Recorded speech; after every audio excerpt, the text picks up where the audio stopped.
Good afternoon. Welcome to Options Tender. It is Tuesday, June 4th, 2024. Welcome, everybody. We have SPY on multiple time frames. We're going to go from the weekly down to the 65. I also just got done releasing a BABA video, and that's going to kind of entail, that's for members only, with the YouTube members and Patreon. So I had a trade request for YINN, and it's a triple leverage bull China stocks. And so I'm going to do that at the end of the video here.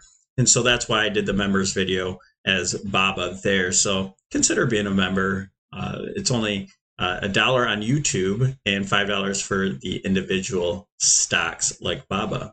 All right, we have SPY on weekly time frame. Thanks for all the likes, you guys. Let's jump into it. This is a weekly time frame. We're still trending. We're holding that 8 EMA. We're kind of consolidating. We have an inside week so far. This is going to be an important week, and I'll show you why. Simply, we're looking to get up to this confluence of that 545 area. I've been saying from 540 to 545. As time goes on, remember, these are uptrends, so the price is going to inch up just a little bit more as time goes on. So we'll continue to say about 545 area. Could be a little bit more, could be a little less, okay?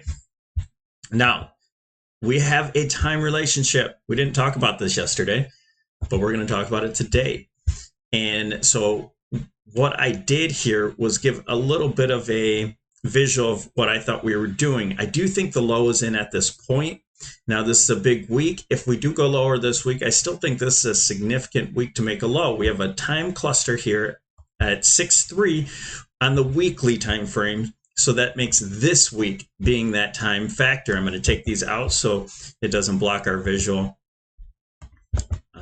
here. So now we can see. So could we go a little bit lower? Sure. I'm going to take that out, but I do think the low may and possibly, I think it's likely in. We have this 8 EMA. If it does go below the 8 EMA, it'll probably snap back pretty quick, but we already had that kind of snapback move on Friday. So we're holding that 8 EMA. I do think this is where we start to go a little bit higher after we break out from this 1-2 week consolidation. Depending on how long this takes, it might be a 3-week consolidation. And then on the weekly time frame, we're looking for the 560 area to be up top. I know I was talking about the 545. That's just our next stop. That could be it, but ultimately on the weekly time frame, this is the next target that we potentially could make it to. You know, this could end at any time with these divergences. We have divergences, negative divergence on all time frames. So we have to be very careful on each stop to see how we kind of, consolidate or retrace these moves. All right. And so right now we're just consolidating. And so I think we're going to have a move higher at this point. Our next time frame for anything to happen on the weekly time frame, a cluster, is around the end of July. So we have quite some time to get to the 545 and or the 560, depending on where this happens here. It's all about the time relationships. It doesn't say where price is going to go. It just kind of gives us relationship of where price is at the time. That's when we look to see a setup, if the setup is possible. So do we have highs going into that time relationship? Then we're looking for a good setup to the downside. If we have lows going into those time relationships, then that's where we sort of set up for the low being in, and we look for longs. Right now, we're looking for long positions. Let's move on to the daily time frame. On the daily, trend is our friend. We have this large rising bearish wedge that we're just filling out. I do ultimately think this wedge breaks. Now, I do put a possible scenario here where we get those highs in this potential time frame, possibly July. We'll look at a couple time relationships here as well. But we have a low in. I think that low is good. And so potentially, if we want to get to that 560 area, that might be later in the year. So we might get up to this confluence of that 545 area, and I'll adjust this to where it's price sensitive. So maybe somewhere into this 545 area, break down from the wedge, but find support at some zone, because this could be a five wave move up for an A, B, and C. And remember, all these videos, I keep talking about this being an ending diagonal, this whole entire move being an ending diagonal. So this could be an A, B, C to end it all right here. It's very possible, but I want to keep in mind, depending on what FOMC does, depending on what the market tells the FOMC to do, if we get a Fed pivot, then I don't think we're going to get a new high. I think it's more likely that the high will be in. We'll see going on into, it might be more appropriate to look at about 512, that zone here, 6 going into June. We have the FOMC coming into 612, about right there. So do I think price is going to get up there into FOMC? I don't know. I think it's more likely that price gets to a certain level and then we spike up from FOMC and then we get a reversal in the next couple days. I think that's more of a likely situation. So let's look at the time factors here. See if there's some relationships coming up. I'll use the ending diagonal. And for all of you that are new to the channel, let me zoom out a bit. And you can see that this is an ABC for 1, ABC for 2, ABC for 3, down to 4. And we're looking for an A. I don't think that A is in. I think that A is going to be a little bit higher. It's possible. Now, I do have an A, B, and then a C ending on the next move. But I think it's more likely that the A, B, C, and it just depends, is going to be here and up there, okay? Doesn't really matter. I'm just counting these out just for reference. And now you notice on this time frame, we have the 150% extension. That's right where the 545, 546 area is, all right? And so we have this drawn out already. So is this an A or is this an A? That's going to be the huge question, right? So we have the 612 FOMC time factor coming in here. And then we have another cluster going into 17 and then 21. 17 is a good area after 512. Maybe we get a spike up from FOMC. And wherever we are, when we hit this target, I think that's where we get some sort of reversal for wave B. Now that B can just be a sideways move. You know, I have it here that it retests these highs. This could be some sort of sideways move that takes time into the last position. It could be a deeper retracement, but it shouldn't take out these lows down here at near the 500 range. All right, so we'll talk about that when we get there. I still think we're bullish. I think we're holding above. We're testing the 20.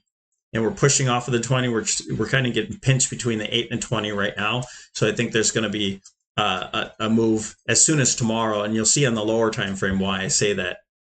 But ultimately, this is the next target here at the 545 area. And then the next target there, maybe after some sort of consolidation, will be the 560 zone. Okay, so with that said, let's go down to the 65. And we do these videos often, so make sure you hit that notification button. This is I build up a storyline, and every time I get new information, I want to keep you updated in the market. And so, you know, when we're bullish like this, that's why we look for individual names. We don't do as many individual names when we'll analyze them, but we don't trade too many individual names to the downside very often. So that's why we're long individual names. We're long, and I'll do these individuals in the members video. PayPal, we're long Square, Baba, etc., etc. There's a lot there. Amazon we're in. All right, so this is that wedge we're filling out at this point. We got to the one time relationship, which was 531. We're making a low here to that, and that worked out perfectly. So I had an impulsive move here, and I think we're just kind of consolidating. We're coming to an equilibrium at this point, and I think this ends up driving higher at that point. I have this level. First of all, we have the options expected move. And then we have FOMC. Those are some good levels. 534. We have FOMC into, so maybe we get to this 534 area into next Wednesday. We have the FOMC, and then maybe that spikes us up to those higher ranges that we have identified up here. And then we'll see what happens from there. We'll be completely on the bullish side as long as we have, and this is just the benefit of the doubt line here. It's where these two lines connect there. So it kind of gives us a little bit of room. This is the main wedge here. I should have them opposite. I have this one kind of drawn out more, a little bit bolder. So as long as we're above this zone here, and you see where that 200 moving average is, as long as we're above here, we're going to continue to be bullish. All right. And then it's a whole other story when we hit our target. We'll be playing the downside, but I don't know. We'll talk about that when we get there, if we're going to break this wedge or if we continue to get really tight and just kind of grind to the upside till we get to those 560 zones. I think that's not very likely. I think we break the wedge, and our more likely situation is we find some support and expand that wedge by getting the new highs at that point. All right. And that all comes into time and price. That's why we look at it so often. Okay, so let's look at our time relationships here. So we have a cluster coming up on 6-5. That's tomorrow. Beautiful cluster here. So maybe we consolidate, get an inside day until tomorrow, and then we'll see.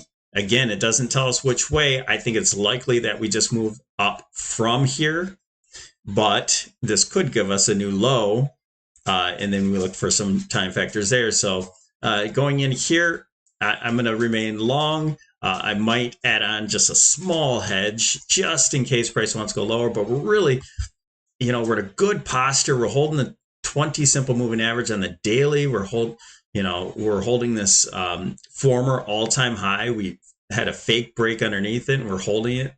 I think we go higher from here. Now, on the 65-minute, we have some targets from our last decline. And lo and behold, we hit the first target last week at the 127. And now we're looking towards that next target of 162% extension from this last decline. Okay. So it's all, the market works in fractals. So it just happens that we're lining up. This says 543. That's why we have a zone for that. Okay. So we have a time factor here where we probably break out to the upside. I think it's possible. And then FOMC is in the purple here. I'm just kind of pointing up to this zone here. Maybe we get to this point at FOMC, and then we break down from there. We'll see where we're at when FOMC comes. It's going to be a catalyst. It's going to either launch us up or down. So if we get a big move to the upside, the Fed flips and says, oh my gosh, we're taking rates down. The initial move could be massive to the upside, and it could take us right to that 560 zone. From this point at 540 to 560, it's only another 20 points here. It's on the scheme of things with FOMC, that could be an easy catalyst to move us higher faster. So we have to watch out of all these factors that are going in here. So I'll talk you through it as we get closer to FOMC. But as of right now, the trend is up on all time frames, and we'll be looking for this target up to 162. Does that mean that I'm completely going to go, bearish at that point? Probably going to start to lean that way. But I'm going to keep in mind, if we're already there and we're into FOMC can take us above this 543 area, and we hold on top of this area, and we got to remain bullish. Okay.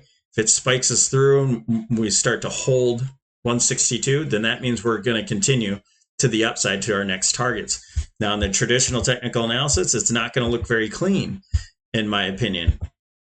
If we spike through 550, then we'll have to hold on to the top of the wedge here. All right. So that will play into my, if you get on top of this wedge, then maybe that's the move that takes us to the 560 area. And then we have a fake break out of the wedge. So I'll talk you through this whole process. We can't predict that far ahead. I know it's only next week, but we'll have to see as time goes into price what's going to happen. Let's see if we were talking about that 517 and 521 area. So here it looks like we have a cluster at 5. I keep saying 5. It's June 6. So these 620 area seems to line up well. There is the 18 as well as the, that lines up. So these two spots, I think this one looks clearly more of a cluster. We'll talk about this later on, but clearly more of a cluster that adds right onto that daily time frame, 621. So I think the 621 is going to be, and this 620 on this time frame is going to be important in the making of this move. So FOMC could take us down, and then we get into this area and we go up, or if we get into this, we finally get into the zone, maybe it just goes something like that, and up in there, FOMC brings us blah, blah, blah. So I think this is going to be the next time factor after FOMC. Let's see what happens with it. And this will probably be the ending move of that, of what happens there. Okay. All right. I don't want to get too confusing way out here, but we have to see what happens when we get to the target and what kind of time frame we're in when we get to it. Thanks for joining us here. Wait, whoa. I almost forgot. Let's do yen. Let's go up to the monthly time frame, and this is going to be really quick, you guys. All I want to show you is that the Chinese stocks have been decimated. Baba, JD, there's PDD, there's a bunch of them. So they've all been decimated. China's not going out of business. This is a falling wedge in my opinion. And at minimum, this is some sort of channel or so. So I do think eventually, we're going to test the top of this channel sooner than later. I know this is a monthly time frame. Now, we have to be careful because there's no market structure here yet to the upside. It's still in a downtrend. We made a new low here. And so there has to be some sort of structure where we make a higher low. That hasn't happened yet. So I don't think this is going to go straight up from here. There's, Chinese stocks like to trend very well, but at least this made a spike down to make some market structure to the upside. So on the weekly and daily time frame, this is an uptrend, and you can see the structure kind of change there. But ultimately, we're still in the downtrend on the long term. I think that will change over time. I think this could be a huge sideways move, and or we start building a base and we make new highs where China outperforms much of the world's stocks, especially the U.S. I do think after this recession we have here, I think Chinese stocks will outperform the United States. They've been the dogs of the world at this point, and I think they're going to take leadership on this next move. So if you're looking for a long-term play, I do think yen is a good trade, something to add on for long-term, possibly into your IRA. Again, I do think some lows from this point are possible, and you can possibly even make a new low. And you get a little yield while you're doing it there. Not much there, but they give you a little bit of money to hold it. So this possibly could turn into an ending diagonal. We're still in a downtrend. It could make new lows, but we'll be looking for divergence when this happens. We already have on the monthly time frame positive divergence.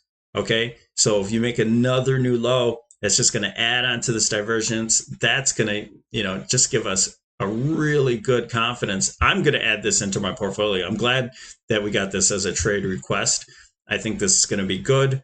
I do think that we'll be looking for a low here, and I'll start adding this into our IRA for our family. And so thanks for asking about that trade request. We'll be doing most individual stocks as members, but feel free to add these requests and I'll do them. But it's not much to become a supporter and or a member. So as long as I have supporters, then I'll do some of these trade requests. If we have members, and I'll certainly do any requests that you want for a video in our YouTube or Patreon. $5. Thanks for joining us here at Option Center. Have a wonderful day. We'll talk to you tomorrow.